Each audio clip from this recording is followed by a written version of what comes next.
Picture this, a teenager sitting in the back row of a high school classroom, wondering what any of these lessons have to do with landing a job someday.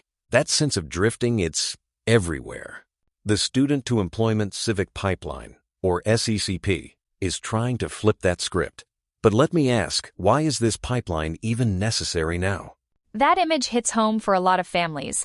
The truth is, we're seeing persistent youth unemployment, and even students with diplomas often feel unprepared for real-world jobs. SECP's approach isn't just about getting kids to graduate, it's about guaranteeing them a future they can see, touch, and trust from the very first day of school. Exactly, and what really shocks me is how many young people feel left out of growing industries because no one connected their skills or interests to those opportunities. SECP seems to center that alignment, right? Absolutely. SECP's foundation is all about building that bridge early. AI plays a role in mapping out personal strengths and matching those to real labor trends, so students aren't left guessing. They get a sense of direction before it's too late to pivot. And honestly, that sense of purpose can be a game changer in a young person's life. Thinking about those AI-driven tools, it almost sounds futuristic. But can you explain how this kind of technology actually changes a student's day-to-day experience in the classroom? It's a huge shift. Imagine students getting regular feedback on what they're good at. Not just test scores, but real skills, interests, even how they solve problems. The AI pulls in data from their coursework, their preferences, and even local job trends, then suggests learning paths tailored for them. So, a student who loves puzzles might get routed toward coding, while another who's always organizing things could explore logistics or event planning. That would have saved me a lot of confusion back in the day. And it sounds like these platforms don't just personalize classes, but also help students understand the why behind what they're learning. Exactly, and it doesn't stop at just the academic side. Civic literacy, financial skills, and community impact get woven in, so students see how their growth ties directly to their neighborhood's future. And parents and teachers get a dashboard view. Everyone's part of the loop. So, once students have this personalized roadmap, what's next? I'm curious about the apprenticeship piece. How do companies and unions actually get involved before a student even graduates? That's where it gets exciting. Starting as early as 10th grade, students can jump into pre-apprenticeship programs, think hands-on site visits, shadowing, even assignments that connect what they're doing at school to real jobs.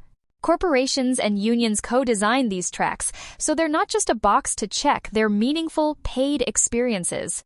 And the mentorship side, with union leaders guiding students, how does that change the game compared to a typical summer job?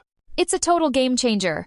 Students get to learn from people actually working in their chosen fields, trades, tech, healthcare, you name it.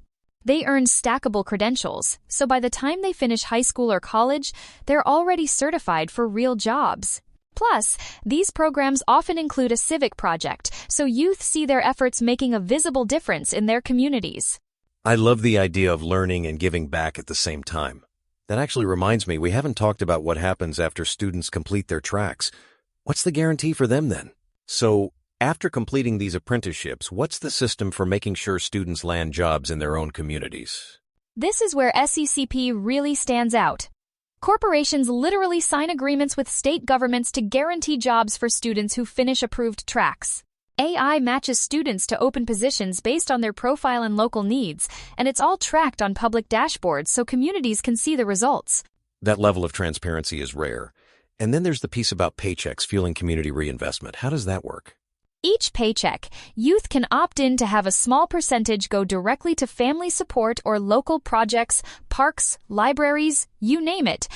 AI and blockchain tech keep track, so everyone sees how those dollars turn into real impact. It's not just about getting a job, it's about shaping your hometown's future. That's powerful. And I noticed the SECP doesn't leave oversight up to chance either. What keeps all the parts accountable and evolving? Let's talk about this oversight board. It's not every day you see youth, educators, unions, and corporate folks all at the same table. How does this board actually shape SECP as it grows? What surprised me most is how much real power youth get on the board. They help set priorities, review outcomes, and hold everyone accountable. AI dashboards track everything from graduation rates to wage growth, but it's those quarterly town halls and direct feedback from families that keep the system honest and responsive. And by bringing in civic strategists, data scientists, and community organizers, you ensure it's not just about numbers, right? The stories and local heroes get highlighted too. Absolutely, narrative matters. The board oversees not just the metrics, but the stories being told about what success looks like.